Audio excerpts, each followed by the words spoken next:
Well, we have returned to open session. Takeout or something. So at this time, is there any public comment? There is not. Okay. Great, that brings us to the public hearing on the 2022 property tax levy. Is there a motion that the Board of Education open the public hearing on the 2022 property tax levy? So moved. Second. Kathy, can you call the roll? Okay, Mr. Marhol? Aye. Mr. Muirhead? Aye. Ms. Gunn? Aye. Ms. Clyber? Aye. Ms. Murphy? Aye. Mr. Hunt? All right. Okay, the hearing is open. All right. At this time, are there any presenters? Or anyone from the public? No, this is for the tax levy hearing. Excuse me. Yes. For the public, yeah, no. Sorry, I misled everyone. This is specific just to the tax levy So hearing. do the students do a tax levy presentation? That would blow us away, and I'm sure they could do it. Normally, we don't get a whole lot of participation in these, so that would be great. Yeah, I see a future assignment maybe for each There you grade. Good math lesson. Yeah, exactly. Well, yes, so this is for the public to, to speak their voice to us in terms of the 2022 proposed tax levy. If we do not have any speakers at this time, we will address it later in the meeting. So at this time, then, is there a motion that the Board of Education adjourn the public hearing for the 2022 property tax levy? So moved. Second. Kathy, can you call the roll? Okay, Mr. Marhol? Aye. Mr. Muirhead? Aye. Ms. Gunn? Aye. Ms. Clyber? Aye. Ms. Murphy? Aye. And Mr. Hunt? Aye. Okay, the hearing is now closed. All right. At this time, are there any proposed changes to the agenda? All right. If not, that brings us to the superintendent report. All right. And I am going to introduce Kesmere Gorman, our principal of Blythe Park School, who is here with our student presenters, not on the tax levy, but on something much more interesting. So, It's much more interesting too. yeah. Thank you, Board of Education, for having us here and allowing us to showcase Blythe Park students and their talents. So during September 15th through October 15th, it's a time that's officially designated to celebrating Hispanic heritage, although we honor all heritage and traditions throughout the year. That is a special month. And our recognition at Blythe Park was school-wide. Student Council researched and organized facts and information about Hispanic heritage. We share that in daily announcements. Classrooms read books about Hispanic cultures and traditions. They played music by Hispanic artists or representative of Hispanic culture. Specifically, our third grade students created a Google slide presentation, but some of those students were interested in learning a different presentation style. Tonight we have 4 students who took their research of notable Hispanic figures and created a video. So in addition to learning about the Hispanic figures, they also had honed some technology skills. So they learned how to add transitions and add movement to slides to add interest. They learned how to import the slides and sync them. They also learned that videos are made on tracks, and so they built together a video track on top and then put an audio track, a voiceover track, and then an added caption track on top of that. And they learned how that would flow together. They adjusted volume levels so that their volume came up stronger than the music background. They also learned that anything that they took from online or a book, that they had to give credit for that, and that they couldn't just pick any music that they wanted on the radio, that they had to use free music to import into the presentation. So they learned a lot, and a lot of it had to do with their interest in Hispanic culture, but also in just their choice in learning and how they wanted to present information. So these wonderful students were led by 2 amazing third grade teachers, Ms. Helen Bryant and Ms. Jen Graff. And I'd like at this point just to call the students that are here. We have 3 out of the 4 students that are part of this presentation. So if I can just have them come up and just introduce themselves, and then we'll watch the video.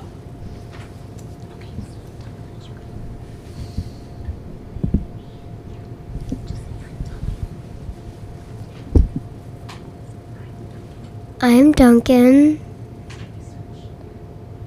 I researched Diego Rivera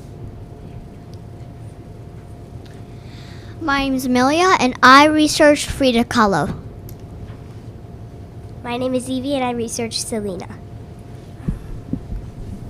And then we had one student, Ben, who is not here right now, and he's researched Lynn Manuel Morano. And then I thought out of the corner of my eye, I thought I saw him coming in, but it was just my wishful thinking. So at this point, we can watch the video, and I hope you love it. Hispanic Heritage Month is a special time dedicated to recognizing the culture, achievements, and contributions made by Hispanic and Latin Americans. Hispanic Heritage Month is celebrated from September 15th to October 15th. Some countries celebrate their independence days during this month, including Guatemala, Costa Rica, El Salvador, Honduras, Nicaragua, Chile, Mexico, and Belize.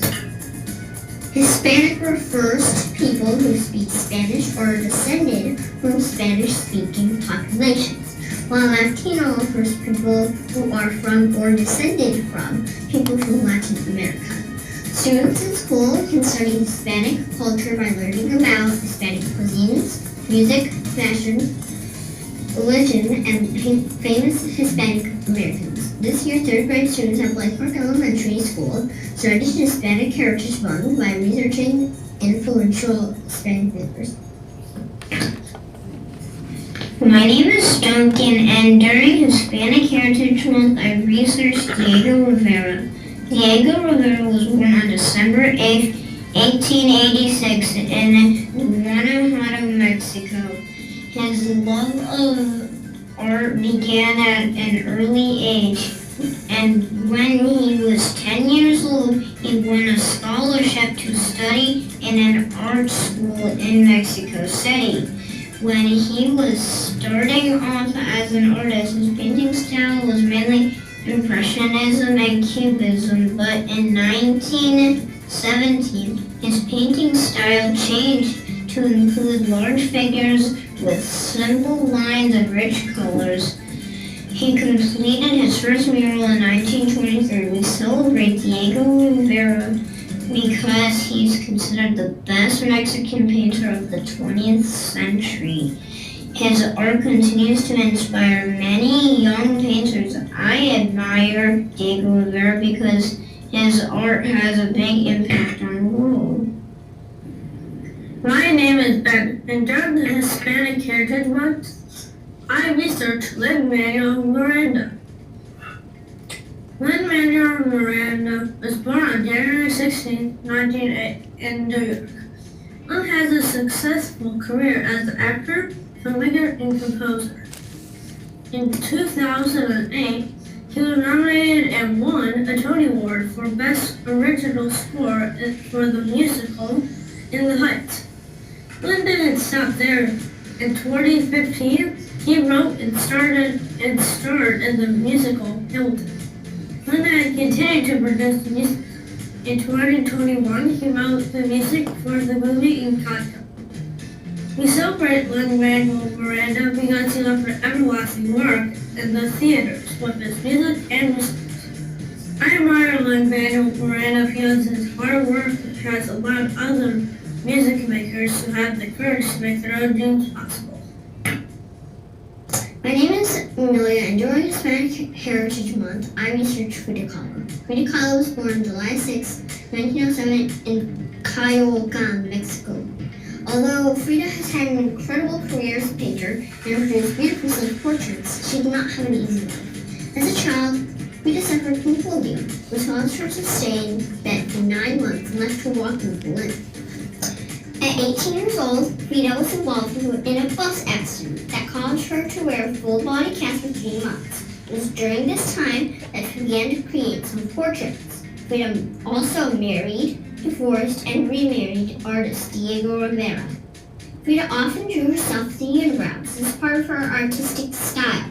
We celebrate Frida because of her great art. She's considered one of Mexico's greatest artists and has taught us that we have the strength to overcome challenges in our own lives. My name is Evie, and during Hispanic Heritage Month, I researched Selena. Selena was born on April 16, 1971 in Lake Jackson, Texas. Her music career began at a young age. When she was 9, her father formed a family band with her and her siblings. In 1980, her father opened a restaurant, and her and her 2 siblings performed for customers. In addition to a successful music career, she began to produce her own line of clothing and jewelry and opened a boutique in 1994. We celebrate Selena because she was a famous singer and was the queen of Tejano music. Her song "I Can Fall in Love" made her a very popular singer across the world. I admire Selena because of her beautiful singing voice and her ability to connect people through her music.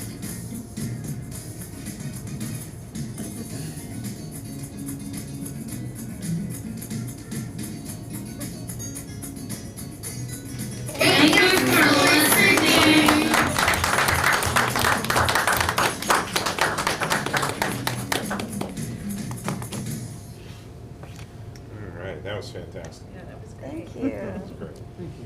Sometimes I ask Mrs. Gorman if there's anybody that could help me make a video for the district, and now I know. Not yet. Yes, thank you. What was your favorite part about making these videos? Any of you can answer. Well, I like recording and taking the pictures and all that. Yeah.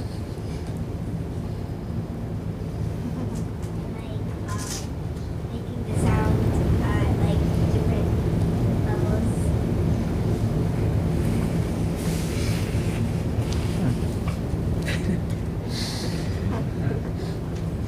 I wonder if anyone can tell us why they chose one of the artists that they highlighted. We didn't actually choose. It was supposed to be like a name out of the hat. Okay. We just handed each child a famous person, Mm-hmm. and then it was up to them to explore. That's great. I'm very impressed with your speaking ability. It was clear and not too fast, and that's hard to do, especially when you're over a music track. So I would be very proud if I was your parents. I think that was really well done. I just wanted to say, I know you had fun probably doing this activity and you learned a lot, but as a Latina woman, as a woman born in Mexico, it just means a lot, visibility. It means a lot to see this up here today, so just thank you. I don't think you realize the impact that it also has on people in the Hispanic Latin community, being able to see themselves represented that way and learned about. And I learned more about some other notable Hispanic figures. I'm a huge Selena fan, so much so that I may or may not have been her for Halloween. So whoever got that name out of the hat, I mean, you got lucky. So yeah, thank you. That's wonderful.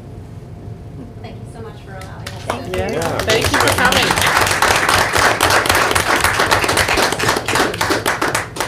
I also have one other person here from our District 96 team, our wonderful District 96 team. Emerson Duty is one of our art teachers. She's the art teacher at Ames. And actually, to the microphone, right? Okay. Or otherwise, the sound doesn't carry to the Hi, video. everybody. Hi, Ms. Hi. Being that this is my first time speaking in front of the board, I wanted to introduce myself. That some of you probably don't know who I am. My name is Emerson Duty, and I am the elementary art teacher at Ames. And in front of you, you will see tokens of our appreciation. Big decisions and small tasks, it does not go unnoticed. The students and staff wanted to thank you for all that you do. Through you, we are all woven together, which is kind of the meaning and representation behind the gifts as you go ahead and open them. These pieces are created from mess mats and painted paper that the students each have made their own marks on. And again, on behalf of all the art teachers, Olivia Lauritsen, Ellie Valencia, myself, Emerson Duty, and all of our District 96 staff and students, we just want to thank you for all the incredible work that you put into our district. Thank you. I'll hold mine up. love I it. do, I'm like, I'm running Let's see here. They are beautiful.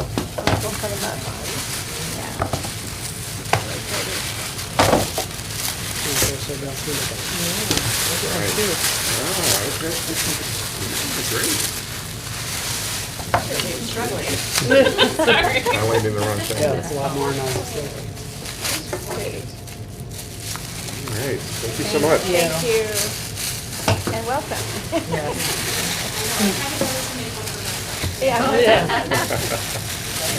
I was commenting earlier, I love Paulo Coelho, he's my favorite author and alchemist, but I knew this short story.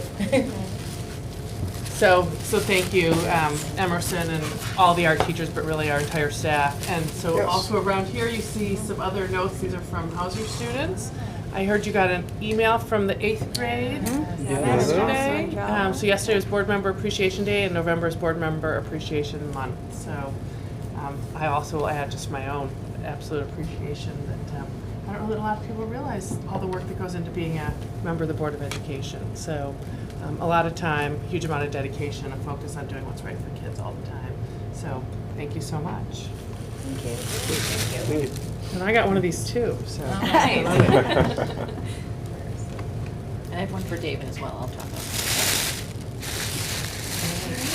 We actually do have a resolution also attached in board book from the I think, Illinois Association of School Boards in honor of Board Member Appreciation Month. But we don't necessarily need to read the whole thing again unless you'd like me to. But There are quite a few whereas. That's a lot yes, of right. whereas. But certainly it ends with thanking all of you to devote your time, energy to the successful education of our children and our future leaders.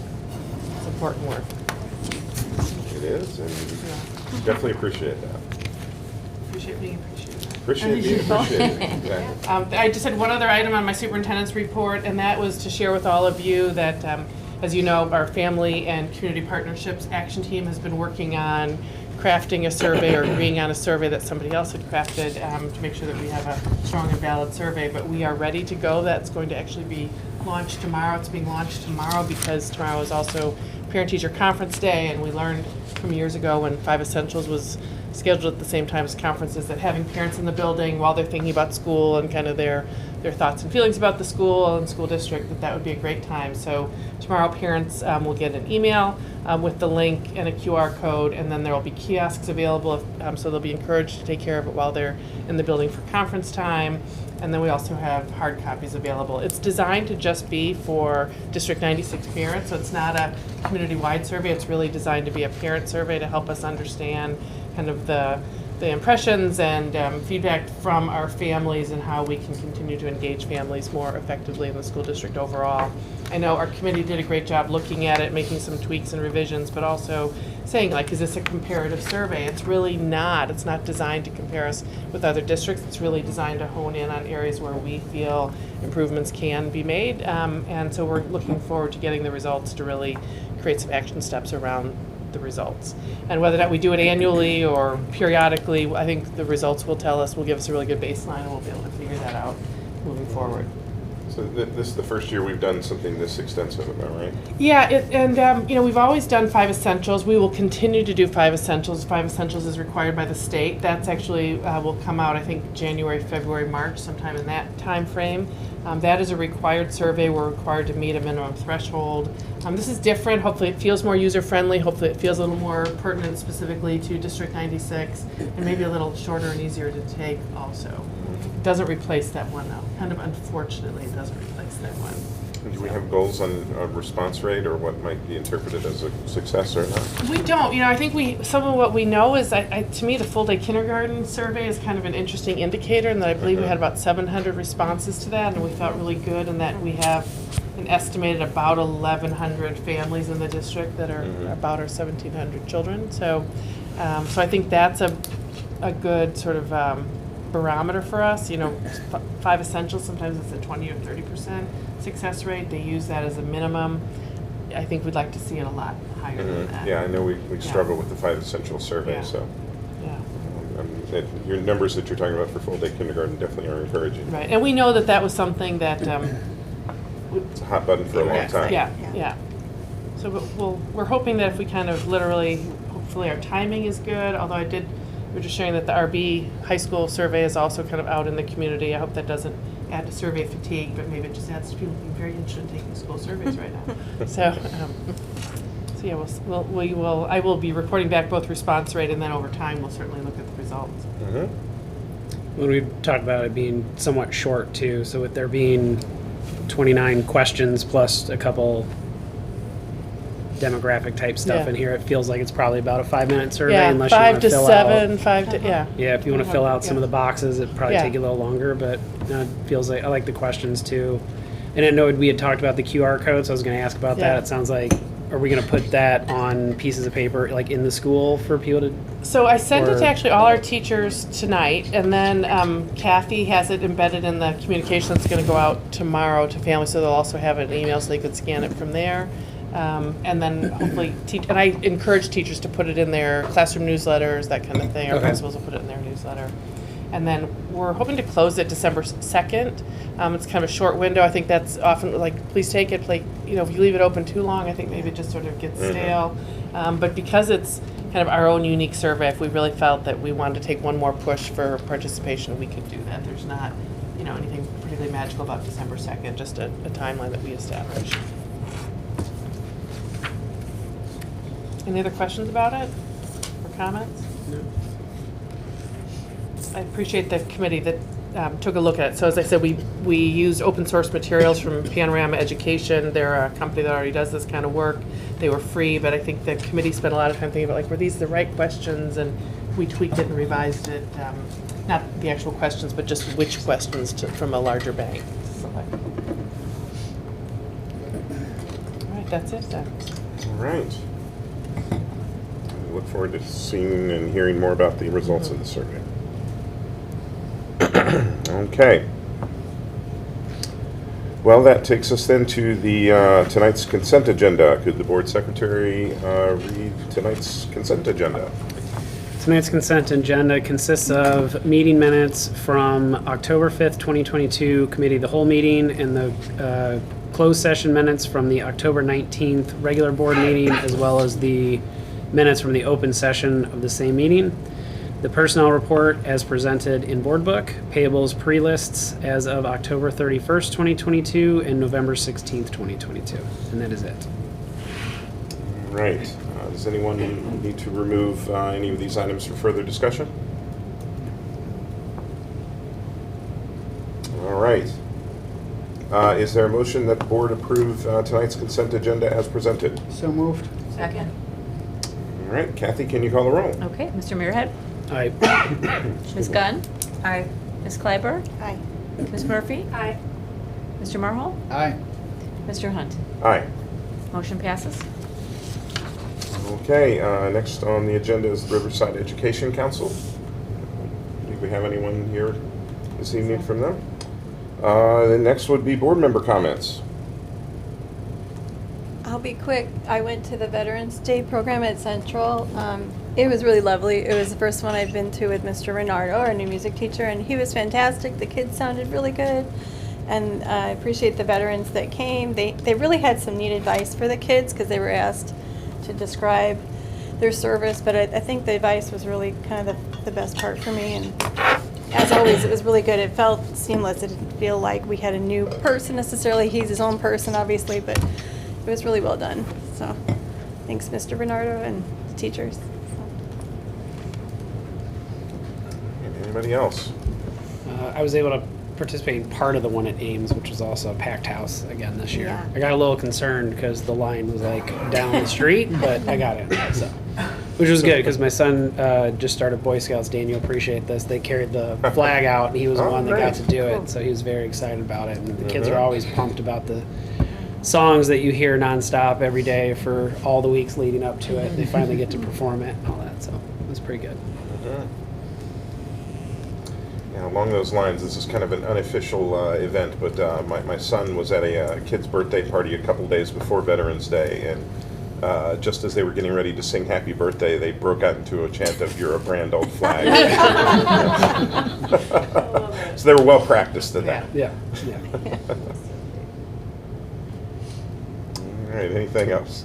My only comment is thank you to all the students and staff and teachers who, took time out to make some signs and thank us. And I know the 8th grade team at Hauser, that email with the picture of all the 8th graders with that thank you sign, like, you guys know I cry at everything, but like it made me cry. It's like a happy tears, a happy crier. Just a really, just a refreshing reminder of why we're doing what we're doing. So really appreciate it. I think it was that one right there. Yeah, I think you're right, yes. Yeah. Yeah, definitely great. They Thanks didn't know for the bringing rule that about copying me on that email, so, so no, I'm kidding. I didn't get it, but I did. Oh, really? hear- Yeah, I did. We can Someone forward else it just to you. sent it back, Yeah, yeah, right. It's Yeah, very I'm nice curious to email. see it now, yeah, no, it's great. Yes, it was a very nice email, and all of this is nice and definitely well appreciated. And yeah, it's everyone here is a volunteer, so we definitely it is very nice to have our work reflected back to us. So definitely, I appreciate it. And proudly display this. I'll tell you, it was a rough couple days, so opening that and seeing that definitely kind of changed, kind of perked me up a little bit. So. Yeah, agreed, for sure. All right. Well, next we will move on to committee reports. First up is Policy Committee. Oh, gosh, okay. I don't even know where to start. Sorry, I don't have attachments. I probably should have had attachments. I guess like the first place to start is in addition to all these great gifts, I have the gift of this Press Plus Press 110 update, hot off the presses. So these updates up for 5-year review, some rewritten, are not due back until March. So, literally just got word of these. So the committee will be meeting to figure out also where in the upcoming meetings and the agenda it fits. There is a webinar which is often helpful as they kind of summarize perhaps some of the more key updates on December 6th that I'll be attending. Thank you, Kathy, for registering me. I know you often log in as well, so via Zoom, which will be right before our December COW. So perhaps we'll have some more then, but we might be saving it till, what do we say? We're thinking, because you'll January have the business? webinar just the day before Yeah. the meeting, Mhm. so probably more time to digest. Yeah, so definitely more to come on this. I know that this weekend, beginning Friday and then Saturday, I will be attending the upcoming conference in Chicago. I was trying to load my agenda so you all could get a sense for some of the sessions I signed up for, but just if you are curious, I'll be doing some sessions as it relates to the equity journey continuum. I know we talked about that last time. Thank you. Just OMA, understanding compliance, equity immersion, the art of school boarding, successful board policy, tips for successful board policy committee members. So I feel very seen. There is like a session for, I guess, policy chairs. There's one on re-engaging the community and rebuilding relationships, which is pretty relevant to some of the work that we've been doing with community engagement, and then just a legislative roundtable on some in the most recent session as well. So that's just kind of what I sort of mapped out. There were a lot of choices, obviously in addition to attending the delegate assembly on Saturday. I know at the last meeting, we were able to review some of the upcoming resolutions, and I think for the most part, the board felt comfortable with aligning ourselves with the recommendations of the resolutions committee and based on their analysis, but I do think there was one that we perhaps did not have clear direction or consensus on. I'm sorry we didn't attach it to board book, that was probably my oversight, but I think it was number 6. I think it was number 6, The yes. involvement with candidates for public office. I'm not sure if people, again, have had a chance to review it. It is attached if you open up the last meeting minutes. I don't have it in front of me whether we were supporting or opposing or whatever They the recommendation recommended do was. not adopt, but it was just like, we think it's fine, because it's an Mhm. amendment, it's not a new one, so like, we think it's fine as is, recommend do not amend. Mhm. But I know, Joel, I think you had brought up some good points about it last time. And I was going to say that I still think we should support it. This position is very much, it's well, you can read it, but in general, it's pretty much oriented towards if the legislative candidate supports IASB positions, then IASB should support them. And I think the change makes it a little bit more neutral, which, if you know me, that's more where I'm at, a little more balanced. The change makes it a little more balanced rather than simply be in lockstep with, hey, you demonstrated understanding and support, therefore we support you. I go with a more nuanced position, but certainly. I think there were several other comments similar to what Joel was saying, so I think I know personally, I think, as a nonpartisan board, I think it's very important for Board of Educations in general, this board in particular, to stay out of political races and to stay out of any kind of party food fight. It would benefit us to support that, to move towards a neutral position. Was there any other, I mean, I'm fine with that. I'm comfortable I'm with not that. so steadfast that, so that sounds like one where we would support as opposed to ISB's rec to oppose. Okay. Right. So majority comfortable with that? Do you have any?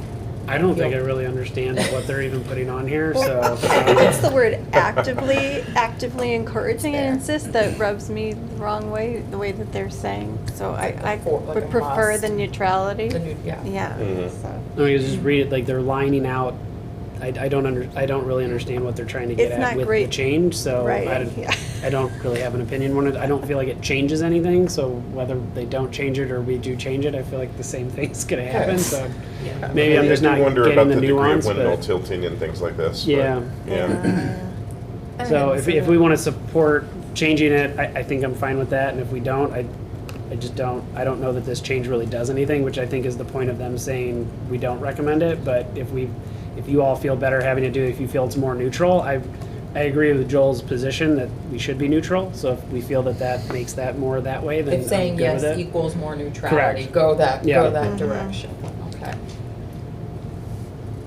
Yeah, I think that was the only one that was outstanding, but otherwise I'm not sure what the post conference process typically is for those that have attended. If you need like my copious notes, my takeaways, happy to report back afterwards. I would leave that up to you to decide Yes. what you would like to do. You should bring your disco ball to the policy committee discussion. And hopefully what we learned at the Equity I'm Journey not going to, Continuum but you reflects do. the overview we've done here, Yes. but we can debrief. I'm gonna be there on Friday. Okay, yeah.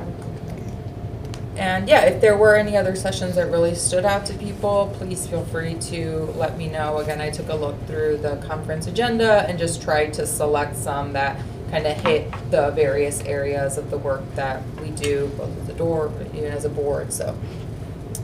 Feels pretty well-rounded. There's like different tracks, and so I kind of picked different sessions from various tracks. And it has to match the timing of the day, and so I do appreciate you going to the Equity Journey one, because I know, for me, it's new when we talk about it, and I would love to hear more about the data usage and what the districts are going to suggest. So, thanks. There's a board president's like roundtable session, I and had intended to go, and I'm really sad that I have a conflict. yeah.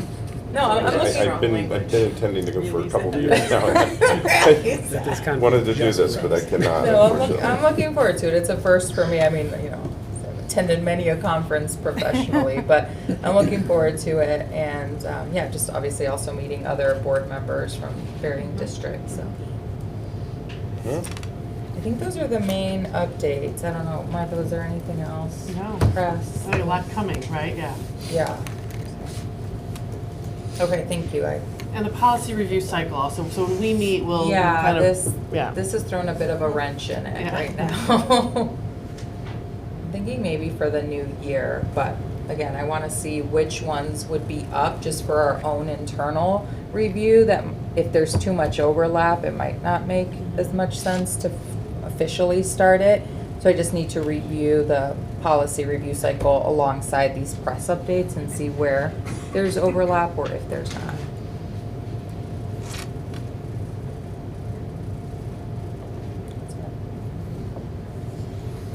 All right. Thank you, Stephanie. Then next is facilities. Thanks, Dan.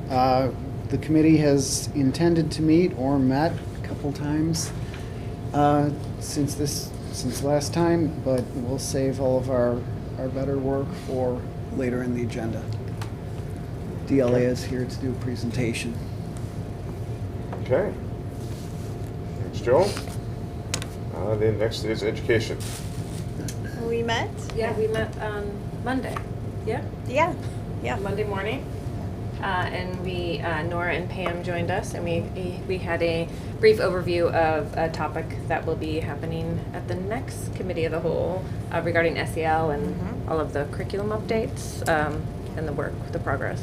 Right, and we just did a little peek in again at science and STEM, checking out the curriculum that we use now, and they're evaluating it and seeing what works and doesn't work, just like we do with everything else, and then figuring out how implementation at the elementary level for STEAM might be possible, but that's still being worked on, so we won't hear about that one yet. That was good. I really appreciate the social emotional learning talk, and you'll be hearing about that real soon. Thanks.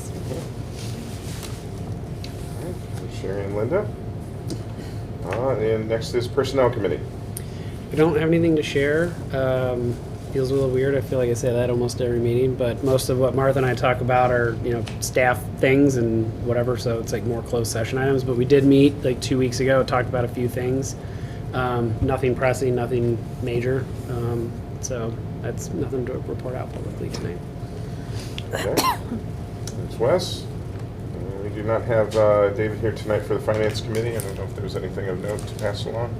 Both the tax levy and the school fees that are under old business, so. So they are. All right, speaking of old business, that is next on the agenda. The first item is that the tax levy. So is there a motion that the Board of Education approve the tax year 2022 tax levy resolution for the levy amount of a total of $28,696,309, a certificate of compliance with the Truth in Taxation Act, and a resolution authorizing reduction of certain fund levies for the 2022 levy year as presented. So moved. Second. Let's see, is there discussion? We should have some discussion, or at least a little bit of commentary. This is a levy that is at 5%. This is at the cap rate. This has been atypical for us because we've generally followed the rate of inflation. And as you know, inflation right now is somewhere in the area of 7%. So we are not increasing our rate at the rate of inflation, but we are increasing it up to the maximum that is typically authorized by state legislation. I think we might have mentioned this last time, but that does not necessarily mean your tax bill is going up 5%. It all depends on the allocation of all the other taxing bodies and things like that, and the sources of revenue and everything. So we're not raising taxes by 5%. We're asking for a 5% increase in the levy. That's correct. And additionally, there's other elements that are outside our control, which is that the property taxes have been delayed by about, Jim, help me out, 3-4 months now, due to some issues at the county. So people will see two tax bills that are relatively close together, so that may also cause some consternation, but that's not anything that we have to do with or control over. So tax bills came out, those were released today on the county. Did they get released or yesterday on the county website. You can look it up, but they'll be sent very soon. Yeah. And much like Taylor Swift, the county website crashed as many people were trying to look at their tax bills. I got in, I couldn't find it, so I thought maybe I misread the release. So okay. No, it was having issues. Well, Jim, can you clarify though for us? I think this levy that we're voting on tonight will not be billed this year. It's billed next year. Am I correct on that? This will be, you got a preliminary bill that was 55% of your last year's bill, so almost an estimate. And then once this runs through and then they calculate everyone's final bill, you'll get your second one. That would be March. That finishes off the 2022 tax year. And, it'll be about 45%, but it'll be the exact calculation of that one. So that's the one that comes in March. Actually, it's the August one. They put 55% in March. I think so. But that's why you're going to have property taxes due in December and then in March. So there's only a why 3-month this one gap was late, between the because it had to two be calculated. bills, and that was the issue at the county, as they're calculating or just That's why this one was finally late. finished calculating. But your point was good as well. This is on. Just to try to bring some clarity to that. We're not raising taxes, we're just asking for money. Well, it's also should be noting that given the rate of inflation, definitely the expenses of the district are definitely subject to that as well. And that's what we've seen in our expenses. Is that correct? Right, so the inflation was 7% last year, but the cap keeps us, we can only ask for 5%. The costs probably go a little bit higher than our revenue. Mm-hmm.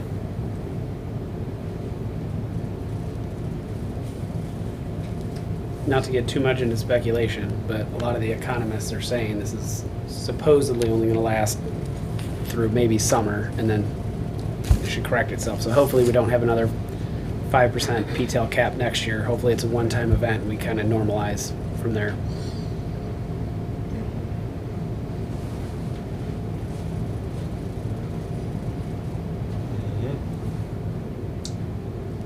Any further discussion on this?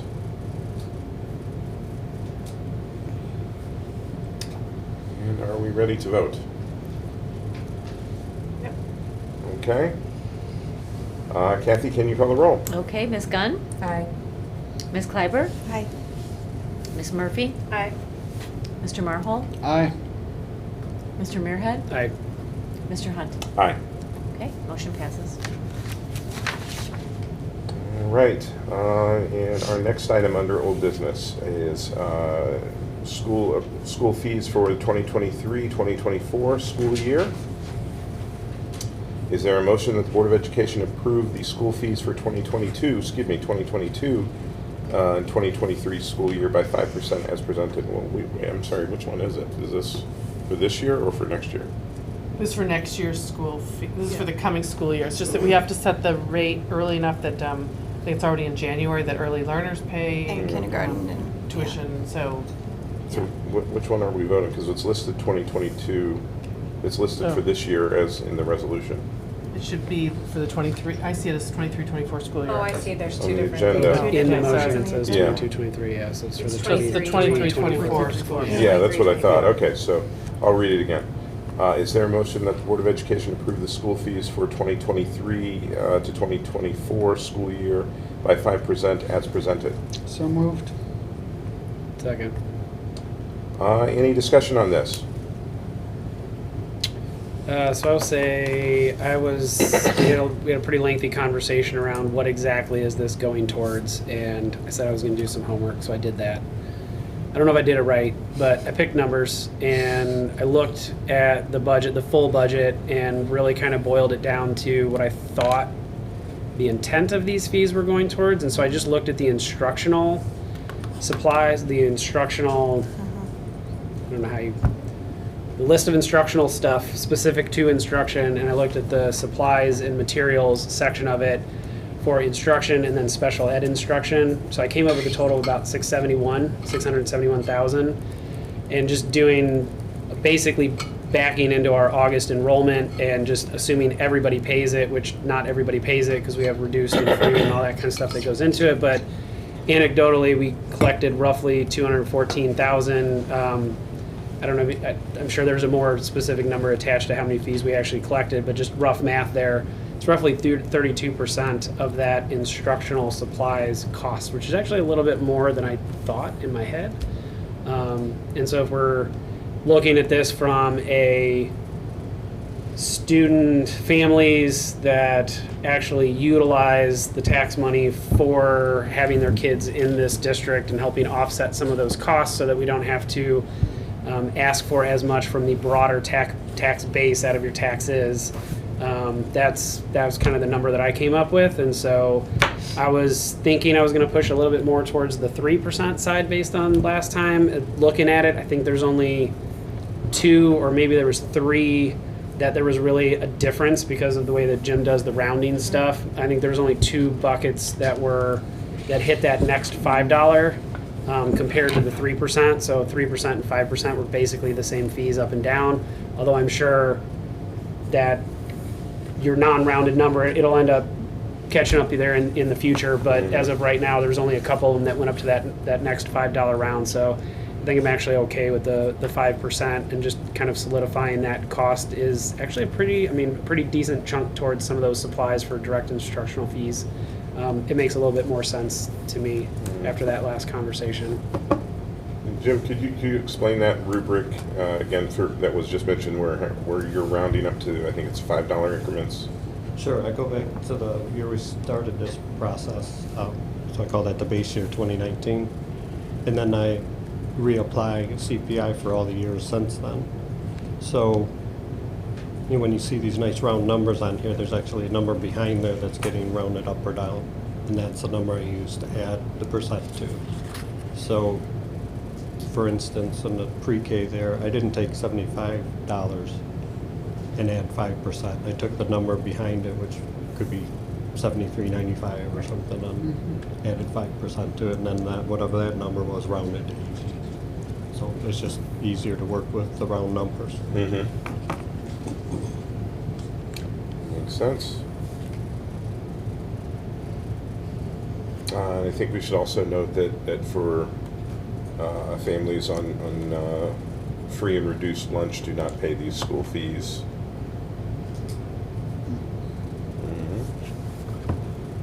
And in all those numbers I threw out, I wasn't counting for PE shirts and shorts and athletic fees and lunches and Those are all separate, of that. right? It was, that's all separate. So I was just counting for the required, not the miscellaneous and the tuition for pre-K and all that kind of stuff.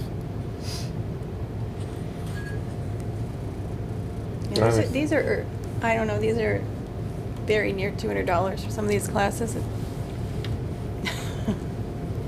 don't know. Without the extra things.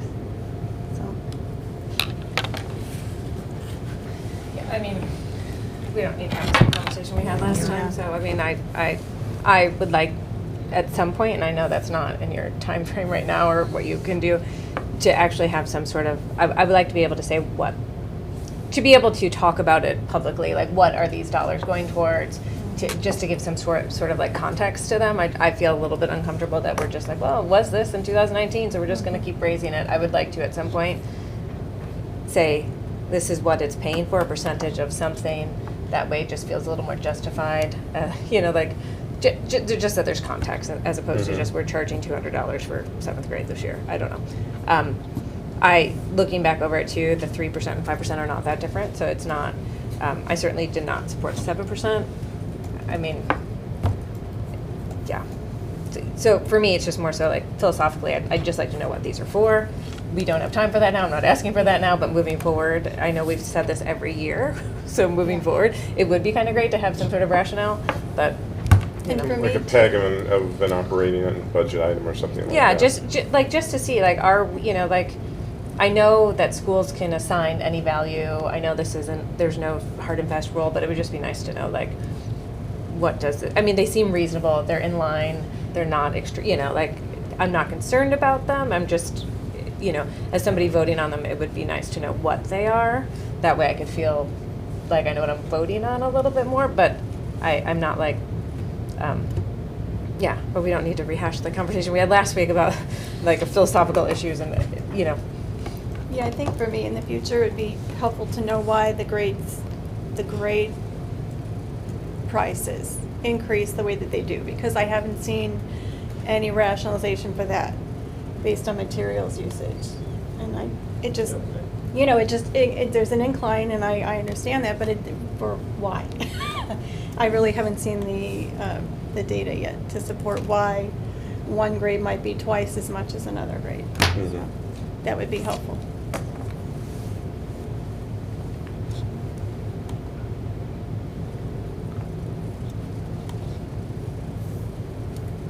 Right, well, and then I think the recommendation we've received from the administration is 5%. Again, not the 7% the CPI is. I think previously the idea is that we would be following CPI, but again, we're as we set 5% for the tax levy, we're setting 5% as the cap for these fees. Yeah, and just as as Wesley said, I personally would support 3%. I feel more comfortable supporting 3%. However, the number behind it is not very different at 5%. So, I mean, it's not that different.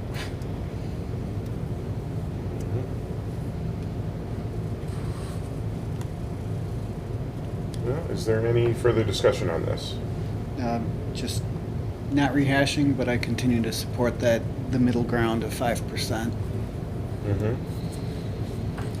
I mean, yeah, not rehashing, I'll be in the minority, I don't support it, but we'll just see that reflected in a minute, so nobody is surprised. I have not changed the way that I feel about it from last year to this year. Everything that Linda said holds true for me. I really also look at it in the way Sherry's looking at it. I really don't understand the difference in the grades within like the elementary, like K through 5 being staggered, why, how, and it just feels like, every year we're just going to keep doing this. I recognize there's fees. I'm not saying we don't need to institute fees. I recognize with inflation, costs to the district are going up, but I also don't feel like we're in a position right now that I think what we're currently asking for is sufficient to cover instructional supplies to a place where I'm comfortable. So, just so people know where I stand.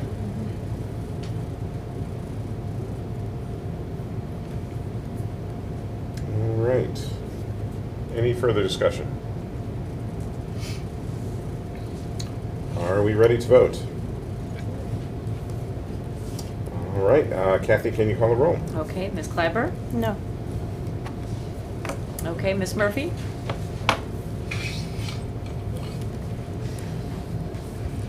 Aye. Mr. Marhol? Aye. Mr. Muirhead? Aye. Ms. Gunn? Nay. Mr. Hunt? Aye. Motion passes. Okay, and next item under old business is the Central Hauser Campus Exterior Updated Concept Considerations. I believe that is So we have DLA Architects here to show all of you and show the community the latest iteration of the project. As you know, our goal has been to improve the exterior site for Central and Hauser. It's something we've really been talking about now for a couple of years, maybe even longer. It's a complex project, and as you know, we set goals early on that we really wanted to separate play and parking, that we wanted to improve play space, particularly for Central students. We wanted to make recreational field space usable for both Hauser and Central students, really the way the new design is moving forward. And so, ready to go. Ryan Kelly has that to share in the next iteration here for discussion. Thank you for having me again. Not to be opportunistic, but I want to express our appreciation, DLA, to the board. We know in a small way, a fraction of the hard decisions that you have to make. So in any way that we can help ease those along, we appreciate that opportunity. So start with our last. We met in the summer with really the next step of a concept development for Central Hauser campus. And really what this was looking at, I won't spend too much time on this, but this was looking at taking this from a concept to really more of reality. What were the code impacts on this?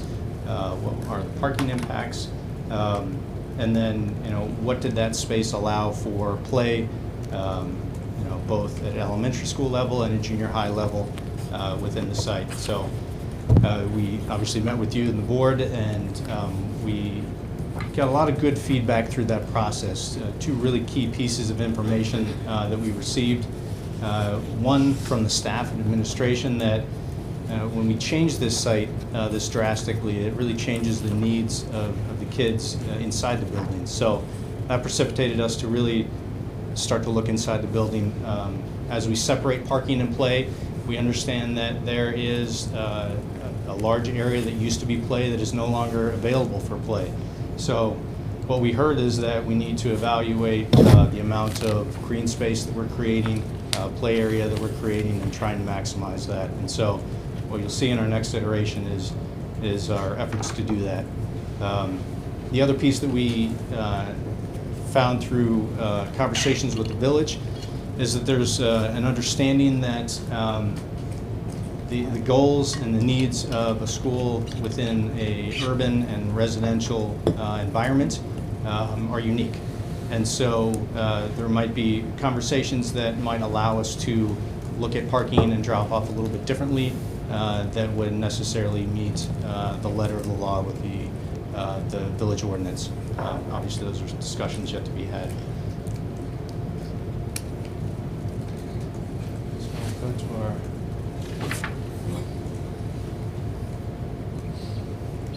So what we see here is a series of conversations with PE teachers at Hauser. They have some very specific needs internally within the school, but then also externally. They need as much green space and play space as they can get. When they can be outside, they want to be outside, both for PE classes. They don't have a recess, but really this space is key to them. What we understood from this is that pickup and drop off at the rear by Aiken's side is more important to Central, so we wanted to locate that here, over here towards Central. Through conversations with the village, what we also understood is that we wanted to meet parking or exceed parking that we have currently on site, and so we're doing that with this site plan. What we ask is for a reduced number of spaces per village ordinance, and that's a process that we'll have to go through. But what this allows is where we were showing about 30,000 square feet of play area here, now we are able to provide 51,000 square feet. So that's going to be important for Hauser as well as Central, that we use that for PE as well as recess. One key difference here you'll see is that this Western Drive, we are proposing to close that off. We've had many conversations about how that becomes a thoroughfare through the site. It can be a little bit dangerous coming down Woodside here when this is one-way at certain times and two-way traffic at other times. And so what we wanted to do was create a safe way for our kids to come into and through the site. What we find often is that kids from the houses back here, many bikers will come into the site this way, park their bikes along here, and then walk around the front of Hauser to come into the school. So we wanted to make a safe path for that to happen. The other thing that we wanted to consider as we looked at the interior of the school is if renovation and expansion was a goal and priority in the future, that we weren't creating a site that didn't allow for that. So if that was to happen right now, where's my laser? Oh, has it died? There we go. So right now all your PE facilities are essentially right here. We're locating the, excuse me, the external basketball court there. If for some reason there was an expansion that became a priority or a necessity, then that could happen toward the basketball court and toward the parking lot, and not impacting the field. The other key piece of this is moving, and not really moving, but redeveloping the existing playground at Central. We looked at several concepts that had the playground at the rear of the school, and it really is just not in the proximity that Central really wants. So that playground is there currently, and And so redeveloping it in its current footprint, making it accessible, making it updated, and safe for kids is something that would work well for Central, and again, maximizes the space at the rear. Through these conversations, we've met with the fire department, the village planner. The fire department obviously has got a key stake in this. We're changing the access around the building. So some of the things we've talked about with Chief Buckley was this 18 feet over here. That's a typical width for a one-way street. So he's satisfied with that he'd be able to get fire trucks in and around the building. And then treating this as sort of the back alley entrance, he has plenty of access to the rear of the building where the fire pump room is. So all that to say is that there are many pieces to this. The primary goal is maximizing play space, making a safe pickup and drop-off closer to Central, a safe play area for Central, and then creating those pathways into and through the site that are safe for pedestrians as well as kids on bikes coming to school. So with that, I think that we're at the point where we're looking for some board feedback, some public feedback, some added discussion with the village about reduced parking, and some preliminary discussions with planning and zoning to see, how we progress toward the engineering process. I really appreciate that you're thinking about the bicycle kids, because they do have a really hard time with the morning cars, so I really appreciate that that's something that you're considering. If you've been here in the morning, it's pretty amazing to see the number of bicycles. Yeah, there are a lot. And I do have a question. Is Yeah. there currently a crosswalk across Woodside to Hauser? There is not. Yeah, I was going to say, my kid hasn't gone there in a while, and I didn't think there was. Is it something that's being proposed? It is being proposed. It's something that we've done traffic studies in and around the site, as you're aware of. Yeah. It's something that we would propose to the village, and we feel strongly that it's right at the main entrance of Hauser. We know that at pickup and drop-off times, Woodside, there we go. This is one way heading this way, so there's cars parked along both sides of the streets, or both sides of that street, so it makes a lot of sense to have a crosswalk there. I do have a question. Those cars usually travel at a fairly high rate of speed by the time they get there. Is there consideration with the village about how you would slow those cars down so that the crosswalk? I know Willie's would have guards probably or somebody.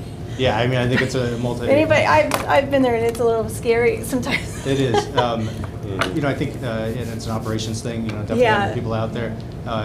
If we look at this crosswalk, it could be a raised crosswalk. I know our traffic engineer. I'm not a traffic engineer, but our engineer has offered multiple ideas of how we could slow traffic there. Right.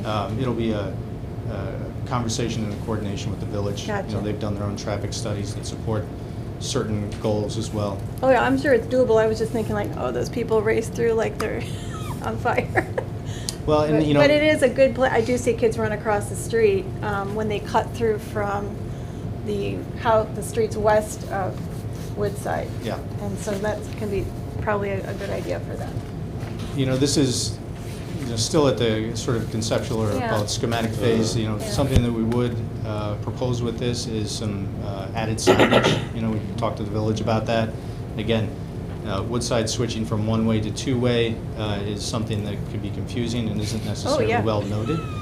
So better signage is something that would be part of what we would propose. And we've talked with the village about it. I mean, these are things that they're aware of and are investigating as well. So that would be part of the more in-depth proposal. So Ryan, this doesn't suggest taking away the existing signalized crosswalk? No, it does not. Yeah, I was going to mention that as well. Perhaps, I know it's not proposed as new, but perhaps for, as a point of reference, because I think there's one crosswalk towards the end there. I think there's a second one that's at the other intersection. It's right near the entrance to Central.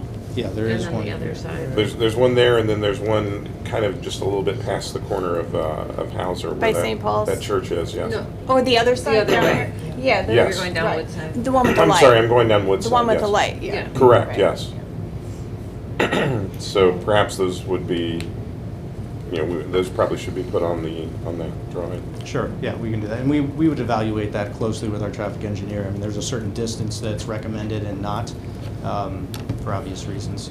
So we would definitely investigate that.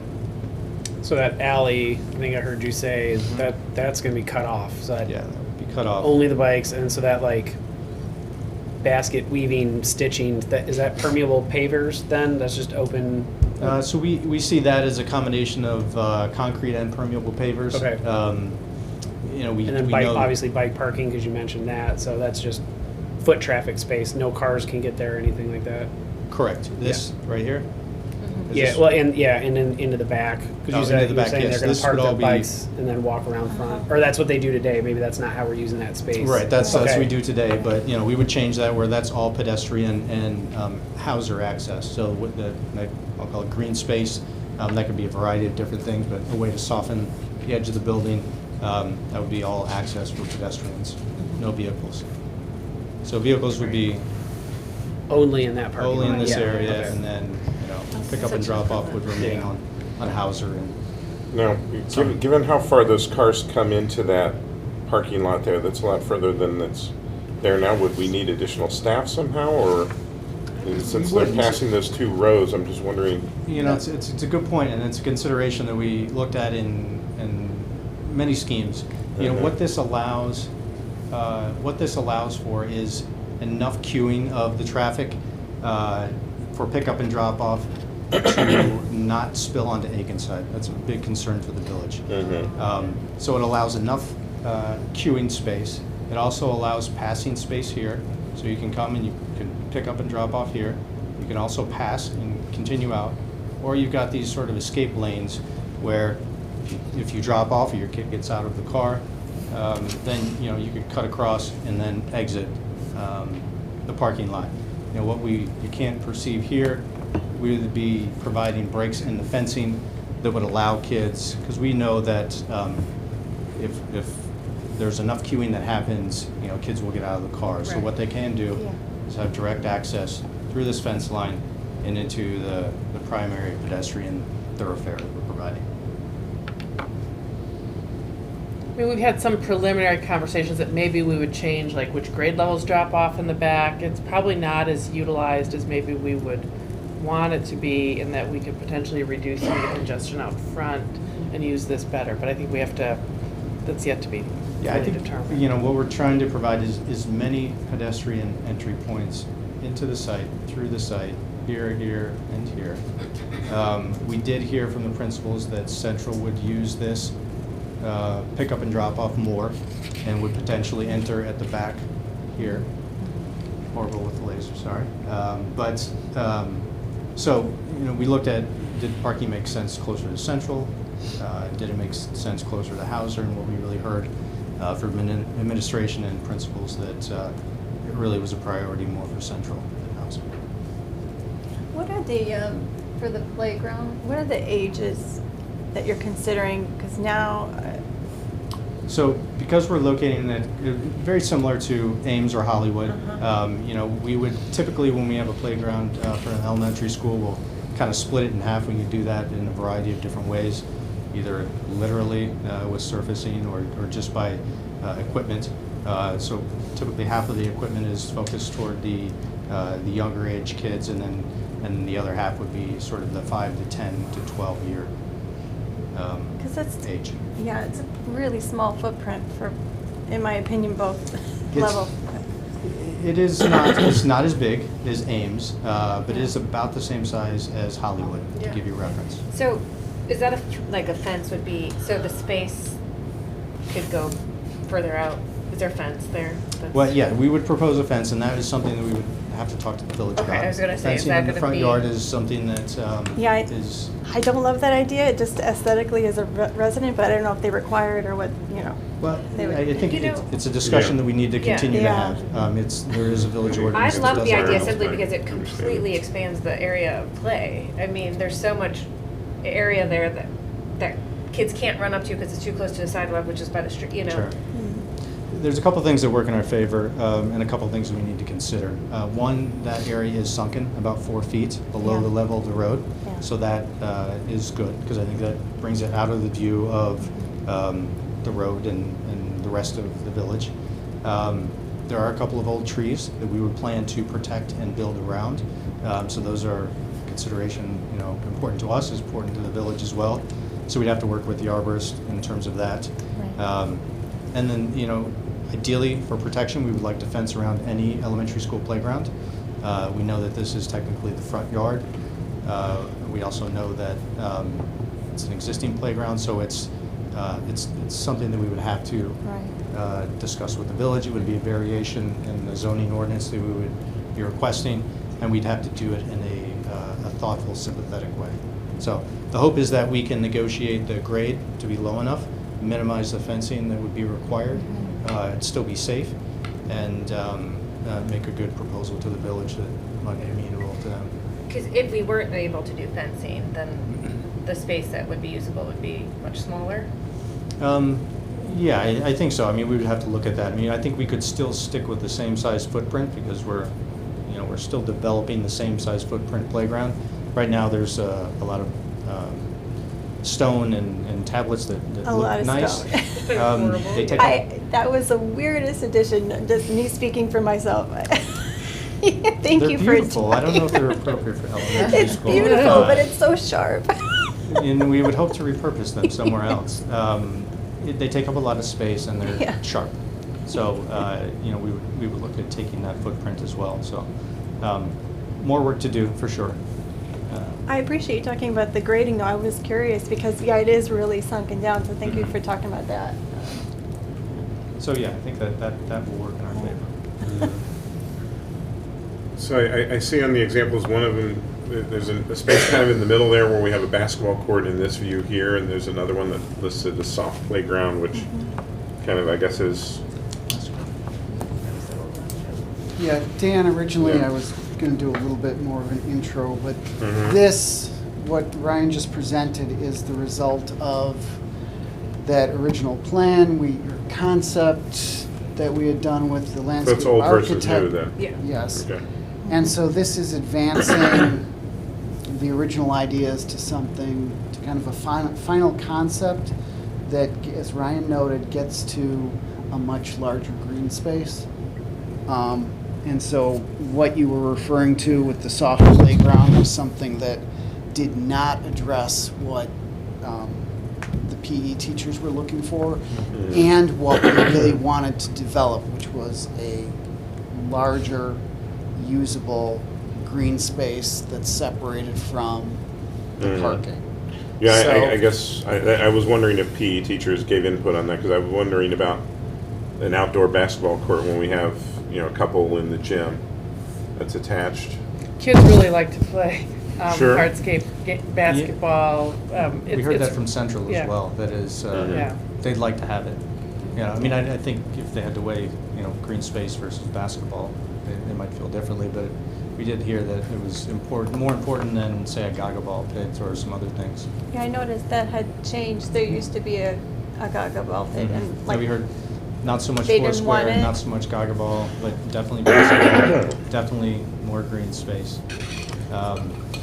The outdoor sort of classroom learning areas that we were showing here, what we understood is that they have some of those existing here that are well used, and really the priority back there is the play. Yeah. And we've already worked this through scheduling where Hauser PE would not schedule PE at the sort of essentially their 2 or 3 periods in the middle of the day so that Central students could use the recreational field space. Yeah, I was going to during their ask that lunch because recess. sometimes they're not allowed to touch the field, honestly, because they don't want to mess it up. I was going to ask, is there going to be a class going on and they can't There play on it? shouldn't be if we can keep Because the I master wouldn't schedule the support way it if is, the yeah. Central kids never get to use it. Right. Because We It's a lot talked a of lot space. about that. Yeah. And that was a big push and reason why there needed to be more. I mean, with a full-size recreational soccer field and baseball field, theoretically, they both could have a class or two out there. There's been a lot of feedback from both principals, which we've really appreciated multiple times, kind of back to an iteration and then feedback, and also with the PE teachers, and in particular the Hauser PE teachers, who really use that as their, when the weather's good and conditions are right, that's a primary teaching space for them. What percentage of parking spaces are you asking, do you know that you're going to ask the village to accept? So by village ordinance, 114 spaces are required. Okay. Right now, Central Hauser has 86 spaces, and we're proposing 90 with this concept. So we've talked to them already about that. I think, I'll speak for you, Martha, but I think there's been some informal sort of surveys and studies to, kind of support what's required, and I think that's something the village will ask for. But they're certainly open to having those conversations and understand again that the goals and the needs of these two schools and this site are maybe a little bit different or unique, not different necessarily. Yeah. Well, and to pile on to what Ryan is saying, this is a concept that is going to have to go through the village. Yeah. And as you noted, we are in an urban environment where there may have to be some horse trading and some compromises made. So as much as the schools may like certain aspects of this plan, the community has a say as well. And Dave and I are on a little bit different perspectives on certain aspects of that, but this still has some more approvals to go through, and the front yard is going to, I'm predicting it'll be a significant discussion point when we get to the village, and then parking obviously ends up being a community issue where, although I'm in support of putting parking on the streets, that tends to be a touchy point with some of the neighbors. But this is a concept that we think is good for the school and gets us to those goals. And I think, Wesley, you had noted a couple months ago that wanting to see, and Linda too, wanting to see more movement, and there's a schedule in here that shows all the different steps we've gone to. And we think this is a good plan to advance and really coalesce around. How many spaces did you say we were supposed to have? 114. And we're trying to do 90, so we're off by 14. 24. So, 24. but that's 24, We only have 86 now. And yes, increasing. yeah, from what we currently have now. 86, right? So okay. So I mean, we're not making it worse. We're making it 6 better. Tiny bit and- better. I think that is the conversation. If it is working today, we're Well, improving that that's condition. probably arguable. What's that? It is. It's To pretty Joel's close. point, that's probably, it's working for us. It's probably not working for Right. the community, but Oh. we're at least bringing 6 cars off the streets. So, but it's probably not as much as what others might want. Right. But we don't really have many options unless you start getting into educational space, so to speak. Yeah, it'll be an interesting conversation with the village. So I wonder, are any of those spots reserved, or would they all be reserved, or how would that work? It'd be staff parking. Yeah, I mean, essentially it would be staff parking. And I know we Maria's- have a couple that are reserved, especially around Actually, those Hauser have been now. scraped off, and now the scraping has come back, but those are not reserved Oh, spots, yeah. okay. Actually, Yeah, I think they Hauser used to be. reserves too for like, they do like a staff, special Of the staff month or- member. yeah. They give Mark, it. we issue all of our staff parking cards to Yeah. put on their mirrors, so Right. we can check that and make sure that Yeah, the wrong. but it's general individuals District aren't. 96 staff member parking. It just feels like you added more parking. Is it just because the visual's not true to scale? Or is it, am I not, I'm looking at the old one and I'm looking at the new one. I think and it's you just had- very discoordinated now. I mean, Okay. I think that's part of it. It's not laid out So very to see well. it, It's like it feels, because you have consolidated all the inside. parking on So the I tell you- left-hand side, so Yeah. like what Well, changed, I guess? Well, the added parking was on the left-hand side. You're right, we added all of this Oh, I didn't see that. that we were Oh, proposing I wasn't before. accounting for that, okay. yeah, that's. And then this is, you're right, this is probably close to the same, although a little bit reduced. But everything's a little bit more No, that's efficient. on the new one. No, it's not Playground on the one. This went is around the the front side, so. Okay, I wasn't looking all the way to the far left, like inside the parking It's lot. You gone now now, have though, right? left. Yeah, What's because this is that? the Yeah, the new- this It's is the not new on the new proposal. drawing, that's why. Right. We're Okay. confused. So how many But did you it have won't in be the old there. one? Yeah, it The old will, one but we had, no, I think he was just saying we didn't see it on the, 116? yeah. Oh, Oh, okay. Yeah. Right, So they were right. meeting Okay. the. So they were Yeah, trying no, to this meet one that has goal. way more parking. Yeah. Yes. In the one we're looking at as the likely, that parking, those parking spaces over there are now gone, right? Correct. Right, So we're down from the 116 back from to the the 90. 116. And this wasn't Yeah. an arbitrary move. I mean, this was, again, to Joel's point, lots of discussion with the village, them expressing that there's an understanding that there's unique goals, challenges for these schools and this site. Obviously, there's an ordinance in place, and so I don't think they're going to say, well, you could just reduce by 25 or 30 spots. So we have to come with a proposal that makes sense based on the needs of the school Yeah. Right. and the needs of the student. So that's what this represents. And you had already said it, but informally it's been shared, not with, it hasn't been through the formal Yeah, just with approval the process. administration. you get the not early the indication. board. Yeah, yeah. If it's a hard no, Yeah, don't even right, bring it. Yeah. right, then we wouldn't be even looking at Yeah. it here. We don't want to do something Right. that's. It's completely going to need to objectionable. probably go through, it's going to go through planning and zoning. The village board will have ultimate authority on certain aspects that relate to land use, and there's stormwater and everything else, but as Ryan noted, this makes it safer as well, because you don't have that sea of cars that wants to go through the campus. So that adds to kind of the utility of our kids. If you look at the red lines on that drawing, they can walk pretty Yeah. safely and cleanly and without any kind of vehicle conflicts to get to And various that's really doors. our stance is we want to make sure the students are safe, not that our staff has, I mean, our goal isn't to have parking, it's to make sure it's safe. We want to try to abide by the ordinance, but it's got to be safe. And so Yes. that's sort of our argument for the variance. Like even tonight, as an example, it's a dark, rainy night, and I think basketball was Yep. letting out, and there's Park District basketball coming in, and this idea that there are cars traversing the entire Anywhere. asphalt area, I was very parked out front for- slowly, yeah. safely, but it's, you know, to have a very defined space where cars can go Yeah, I is just, I agree. think, a significant improvement. I think I saw 4 cars. I was parked out there for 3-4 minutes before I walked in the building. There was 4 or 5 cars that drove through this alley over Yeah. here, and so yeah, I think that's a valid point.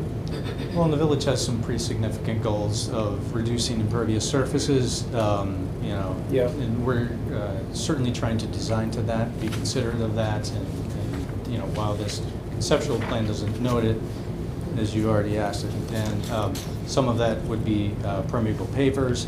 You know, at Ames, we've done pervious concrete, you know, all of Yeah. those things we would utilize to help meet the intent of the village ordinance, and hope for some considerations on other things like parking. Yep. And 20,000 more square feet, I think you said, of green space, Right. which is impervious. So parking, water, kind of got to balance it. Yep. All right. I'm with you. What's the blue stuff in the back, like where the maintenance area is? Yeah, so Is this that- is something sort of yet to be developed. What we understand is that if Central is really using this pickup and drop off as the primary users, that they typically will enter the building here. So we do have a pedestrian sidewalk coming around here. Is that door number One thing we are going one, to develop Martha? better. They've just all been relabeled. Oh. So I, with letters instead of numbers. Jim, what letter is that door now? number one, like where the fourth grader, I'm just trying to think of where my kid goes in to Yeah. get my bearings, but. I should know that. Sorry. But it's that, we call it the courtyard, right? Yeah, I was gonna I mean, say, it's the yeah. courtyard. The Yeah. little, The courtyard. the little Yeah. mini, yeah. So we know that courtyard has a lot of needs as well. Yeah. Yeah. The fire pump room access is back there, so the fire department wants to make sure they can get back there.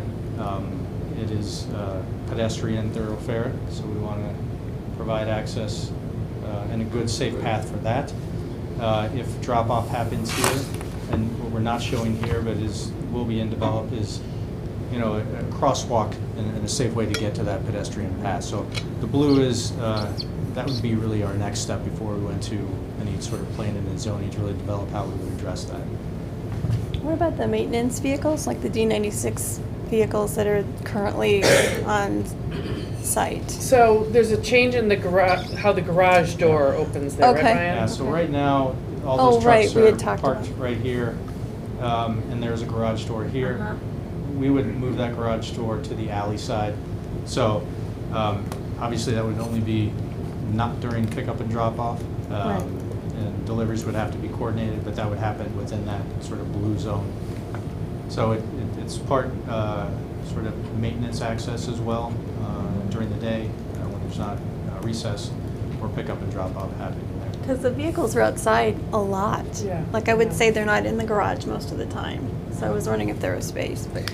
The other thing we just sort of very preliminary and long range sort of pondered is being able to move maintenance Changing offsite. it, yeah. Would help. It would help. Take another building off the tax roll. Maybe just a garage.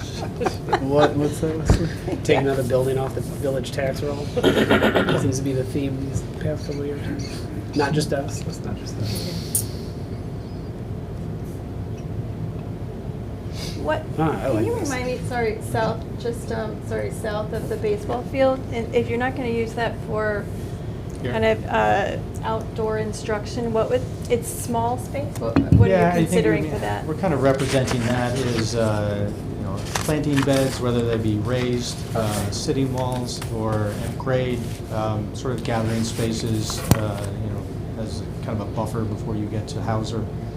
We see that congregation happen there anyway, and it's usually against the cars and the asphalt, and so we'd like to provide Yeah. a little bit of a buffer zone. Yeah, I was wondering, could we fit any playground equipment in there, but.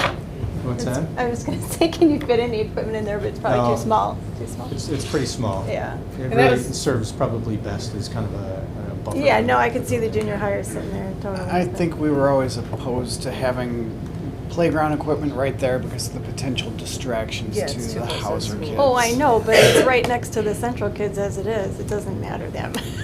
I mean, it's currently next to classrooms, so I'm not sure it's that much different, personally speaking. But You know, no, the I way was that we just were- asking, like, in case there was The room. way we for were some- thinking about this area here, as well as this area that you just asked about, was kind of that congregation, that safe congregation point before Kinda they like- come around. Kind of like the front circle that they have at Hauser. Yeah, exactly. It's used exactly the same way.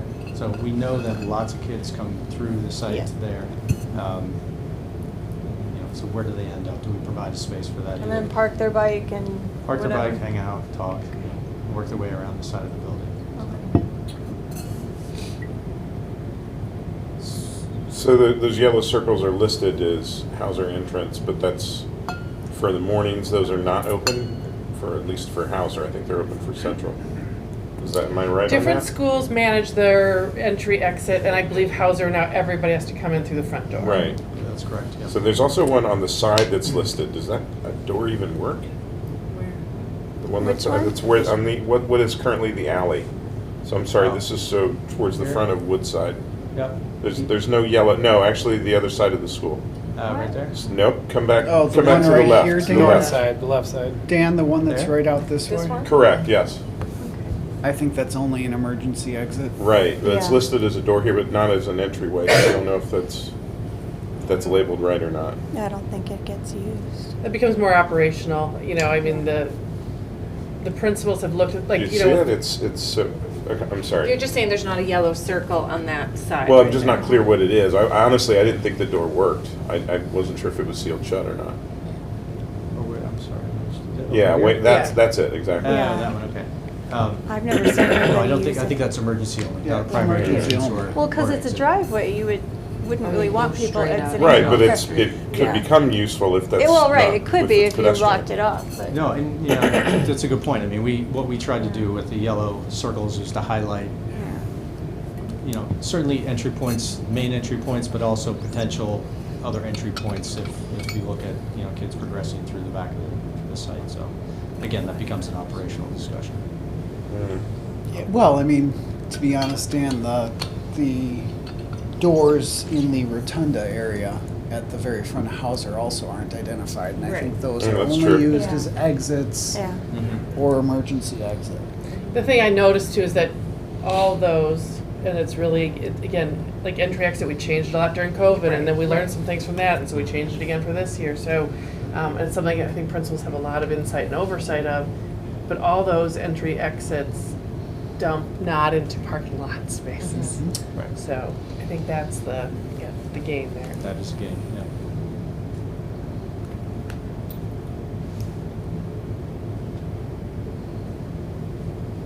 Well, looks very exciting.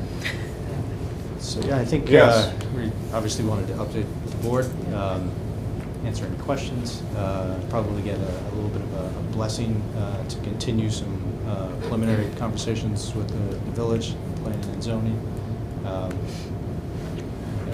continue our schedule. I know we've documented it, and there are a lot of steps, but we feel like they've all been important ones, and we've come to a better plan with all the stakeholders. And I think that's, one of our follow-up questions is always engaging the community. And as a matter of fact, I was scheduled to go to Hauser and Central PTO meetings, and we decided to hold because they were actually kind of just before, one was last night, changed those. Right. So I will do that in January, I think, in terms of their next meetings. But, we don't want to share with the community at large. I mean, this is sharing with the community because it's a public meeting, but until we know maybe that we have more acceptance of plan ideas. I guess I'm asking that as kind of a question, both to the board and to our And architects. that's sort of what I was thinking, Joel, is like, I appreciate the list of all the work that's been done, but like, what else needs to be, can we get this done? I want this done in summer of '24. Is that feasible?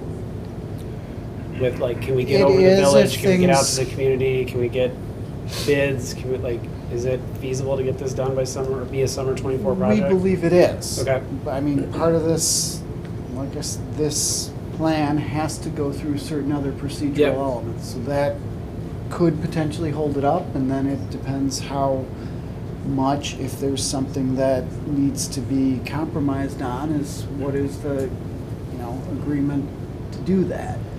But right now, it's very doable. We think this is a good plan to advance forward and make work. Like we've said already, the other people in the community have input as well. Yep. But the overall idea of getting that 51,000 square foot of play space is really, I think, what we want to focus on. Yeah. And in my mind, the parking is just, if I could, I would put all the parking on the street, to be perfectly honest. Most people wouldn't agree with that Right. comment from me. But it's gone through Chief Buckley, the fire aspect is good. That was an important hurdle to make sure was okay, to not have that drivable throughway, but it's still drivable to a fire truck. Yeah. So where is that right balance to what Martha just said of like, we don't want to get too far ahead of the public, and they're like, we love it, let's do it, and the village goes, nope. But if we wait till the village says yes, then we go to the public and like, we hate it, like where's that? I think how do we strike that right balance? as Martha presents it to the PTAs, the parent groups on the two schools, that's a good place to intro it. And as she does that, note that there's additional discussion to be had on the policy and village level. So I think they're actually Just in start parallel. small with the community until we get a little bit more Yeah. direction from the village, and then. I think okay. they're in parallel, and DLA is going to have formal working group conversations with people like planning and zoning, and more at the village level where this is truly presented as, this is what we would like to do, now we need your input, much like you did with Blythe School and historic preservation, where you have to present, get the reaction, and only after you have the reaction can you decide what your next step Yeah. is. I mean, honestly, I think the village isn't just gonna, rubber stamp this thing, and I wouldn't expect them to, otherwise they're probably not doing their due diligence. But I guess my biggest concern is the water reclamation. I think Ramesh at one of our recent meetings said they were like 6-7 months behind or something like that, so. That's a permitting issue, and Yeah, as and the plans move forward. Yeah, and we plan for that. I mean, Yeah. we know that 6 or 7, that's built into the schedule. Okay. I mean, that's a known quantity. Okay. Them being slow is not new. Well, So, yeah. that is built into the schedule, and I think to Jill's point, like, we feel that this is a good plan to do work. You know, start engineering, start having those conversations with the village, to anticipate the questions that we know that they're going to ask. Mhm. You know, about the MWRD, about permeability, about all of those things, parking. You know, there will be some give and take. So it Yeah. will be what you see tonight won't be exactly probably what we end up with, but having already had some of those preliminary conversations, we feel like they're amenable to these ideas. So it's just a matter of. And general agreement here that this is a viable way to go is Yep. the only, we need this, that general agreement amongst this group to be able to go to the village, to be able to bring this to the parent groups. Yeah, I really liked the first one for different reasons, but like this actually this makes a ton of sense, and I actually do like the fact that there's a lot more open space out there in that field. I liked that congregation space, but if all the feedback was we don't need congregation space, we need open play space, and we need hardscape, and get rid of all this stuff we don't need, like this is a better solution. Then I like the plan. I'm comfortable moving forward. I don't know if we're in that part of the conversation, but I'm good. I think we are. I think we are too. I feel the same way. I think this is a great plan to move forward, and I'm really appreciative that we did take the extra time to talk with the PE teachers, the people who are using this building day in and day out, because we don't want to spend this kind of money and then it's just another set of challenges that we have to navigate. So, I mean, in a perfect world, we'd have like a whole nother plot of land, and we could, do, in a perfect world, the playground would be right by all the open space, and there'd be, but it's not a perfect world, so I think it's I support this plan, like moving forward with this. The underground parking garage. Yeah. Different ideas. At what point does the conversation reemerge about, so now that there's this increased green space, but it needs to be, usable. So at what point does the conversation return to turf versus natural grass for the green space? And how does the increased square footage affect that? Is it just an additional cost, whatever decision we go with? Like we would just be now covering additional square footage of either turf or. Essentially, yeah. I mean, the footprint of the site hasn't changed. We've kind of rearranged the pieces a little bit. I know Ramesh is already looking at some, preliminary costs, but I mean, I don't think it's drastically changed from numbers that we looked at before. Yeah. Ultimately, it becomes a board decision, and I think what we've decided is we need to move forward with getting, because of the village ordinances, the variances, the requirements, right? Like, it's a recreational field. Okay. And then we would have to decide the materials later. That makes sense to me. I just think about when you have community engagement, is it like a combine, for them, it's like this increased green space if it is this type of. My hunch is we would get that feedback informally, and then it's green no matter what. Right. I mean, if it's artificial turf or it's green or it's natural grass, it's still 51,000 feet of green space. So that's great. And I mean, we have. I think you all were here for a conversation with our engineer, who has designed both types of fields extensively. And is comfortable with both and can speak to the pros and cons. We can certainly invite him back at the right time to talk through that again. At some point, and I don't think it's today, but at some point we will have to start an engineering process to answer, again, some of the village questions about, drainage and certainly MWRD. So they're similar in their design and the under drainage, but they're not identical. So. We know that it's a conversation that we need to have at some point.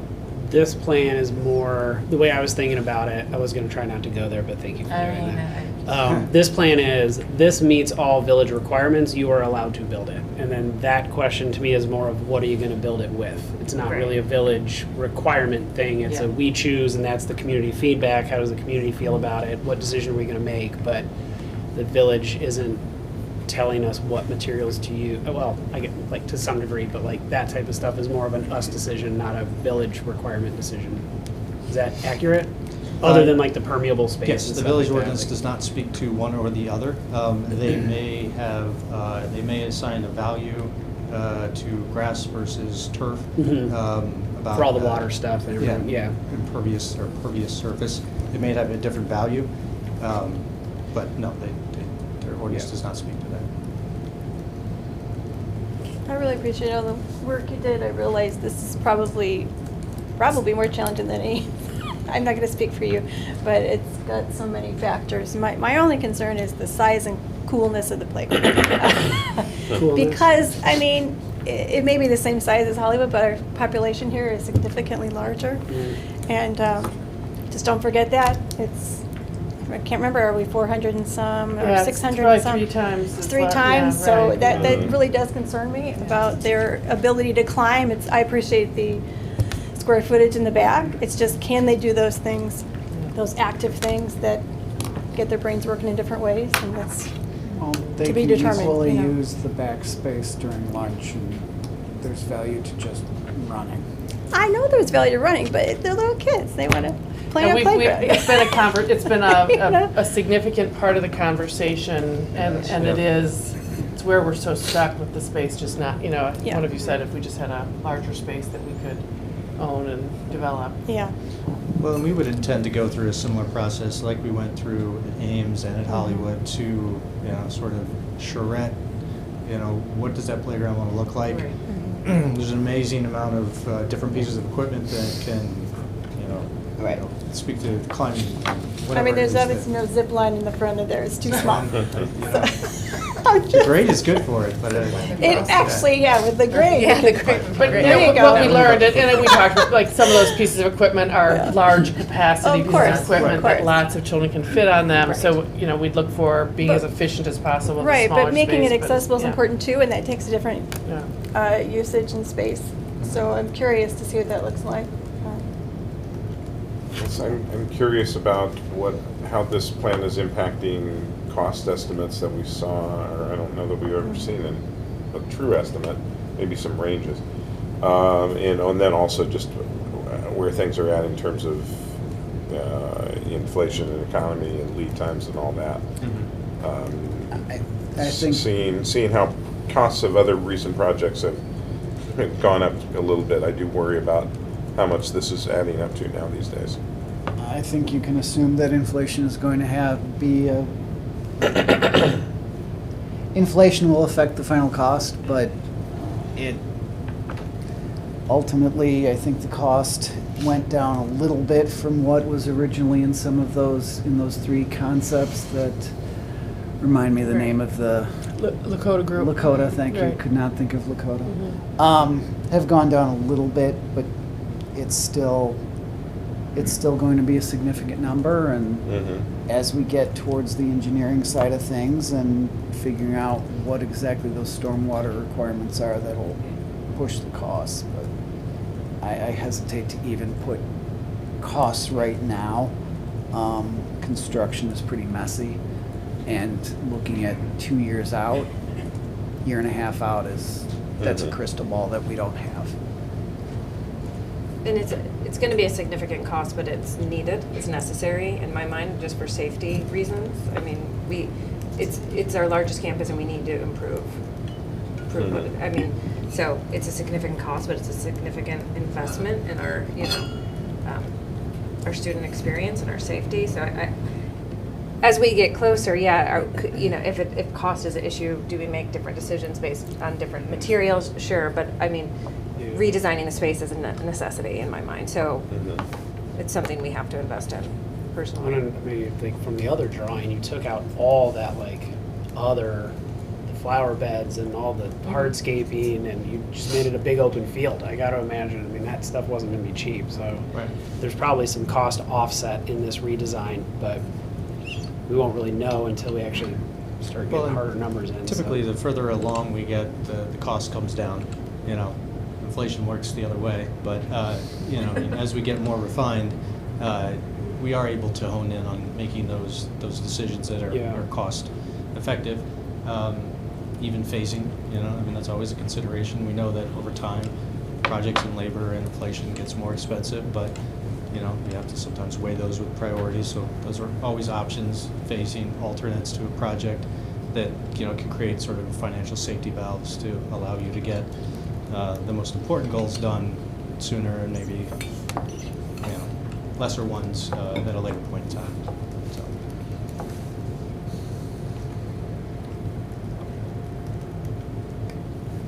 I'm gonna pull Linda. I'm done. You're done. Yeah, I'm done. Thank you. I got nothing Thank you. else. It's so exciting. As a previous central parent, just so excited. As long as on Saturday or Sunday, there's still, you know, room for kids to learn to ride their bikes. How many kids have like learned to ride their bikes on the house or laptop? I mean, Yeah, mine did. yeah, a lot. They don't A even lot like of it. kids around here. I used to bring them down Yeah. to the big open space. Every Not that parent hard. that I'm like, well, I'm struggling, they're like, take them No, to the house no. or parking lot. Big ballpark. Okay. Oh, really? Really? Well, In you the live park. across the street. Most everyone I know, Oh, wow. that part. I guess a softer fall, I suppose. That part. No, I kid not. Not a This will be priority. done by the time your youngest is out of high school, I think. Yeah. I remember having conversations about this when my oldest was in Yeah. kindergarten. Yeah. So it'll be super exciting when this happens. All right.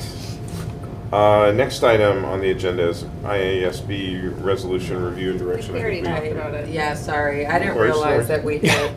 I was gonna mention it, but we were already in the Thank you. conversation. Yeah, So I was yeah. like, let's just go. Yeah, Check. mine- I mine- read my Check. packet, but I don't know We're why I good, didn't yeah. catch that. Got it out of the way early. That's fine to get it out, yeah. Yes. All right. So that brings us to new business. First item, excuse me, the only item under new business is the summer maintenance project at Hollywood, masonry repairs MOU. This is a MOU, sorry, I lost my page here. This is an MOU for DLA to develop plans to do some tuck pointing at the school. And this goes back to something we had talked about either a couple weeks, or 2 or 3 meetings ago, but we need to keep the facilities in a state of good repair. And as Ramesh had talked about, actually last meeting, we did do the tuck pointing on the buildings here, but it ends up, we do the right work, but it ends up looking a little bit patchy because you're only dealing with the areas that are in obvious need. With tuck pointing, he also noted that things tend to expand when you're directly in front of that facade, you notice more that's a problem. So this gets us to dealing with one building at a time as a whole. That's really it. It's, I had a recollection. I thought we had done tuck pointing at Hollywood somewhat recently. I remember we did, like, there was a chimney repair. we took the chimney down because it Right. was in significant state of deterioration. Mhm. And I think we did some tuck pointing at Hollywood, but really in the discussions with DLA and Ramesh, it's deal with the buildings as a whole. When you only do it in pieces, there's always another piece that you didn't touch that is in some state of decline. I will say, I live in a 100-year-old brick building, and when it's done piecemeal, it looks bad. It's very Yeah. difficult to match. And then you're constantly working on it because it just, Yeah. and especially depending on what wall, I appreciate that they're doing the whole thing properly. And I Feels like realize- it's, like it could be a long-term cost savings as opposed Yeah. to doing everything, like, that you're Yeah. just getting it done and it's done. Just And like then you our revisit big- it when it's necessary. I One guess. big project Yeah. instead of a bunch of We'll little projects. deal with each building in turn, and next year we'll pick a different building that needs work or a different maintenance project that needs to be. But Makes a lot of sense. we have a big campus, and I was just say Joel and David and Jim and everyone's really worked hard on with DLA to make sure that we have sort of a cohesive, long-range look at our maintenance needs. Yeah, you don't want to mess up and not do tuck pointing. You'll just end up paying for leaks later. Does So- the like butterfly mosaic and stuff that's adhered to the side of the wall create an issue for DLA is gonna have to give some good thought to that. this I work? don't know. Oh. Significant Yeah, I would A think so. challenge. Oh, God, we love it. Opportunity. Opportunity. An opportunity to overcome a Ryan's challenge. got a growth mindset. Very All growth right. mindset. Okay. Good. I love it. That's what we teach, right? Yep. So this is just for initial consideration. It's an action item at the next meeting, next regular board meeting. And I guess while DLA is here, if there are questions, any other questions about it, it's a good time to. Excuse me. No, I don't have any questions. I think it makes sense. And didn't we just do a big tuck pointing thing at Ames? Wasn't that part of the roof and tuck pointing? I don't know if it was the whole building. We did some on the upper parapet wall, I believe. There was some work up near the roof. But that was not, again, not Not a big, comprehensive. yeah, okay. I mean, we, Just critical stuff that is mainly just critical. tuck pointing's tough. Yeah. And Ramesh described it much better than I am right now, but the workers get up there, they clear out the joints, and then they look over and the Yeah. joint next to you also looks bad. Yeah. Right. So how far do you go? Yeah, and you can't see the binoculars from the ground. And you can't, yes. The other thing I learned about an extensive masonry project like this is that the school will really be off limits for the summer. And so just in case people are already putting 2 and 2 together, we have a IGA with the Village of Brookfield, Hughes Hollywood School for the Brookfield Parks and Recreation Department. I've already talked to them and offered them Ames. I realize it's not in the community of Brookfield, but they're fine with that. So they'll Okay. run their summer camp programs at Ames. Good. Which is Thank great. you. I appreciate their flexibility. That's and good. yeah, yeah. Or good looking ahead. Yeah. Yeah. That's great. Okay.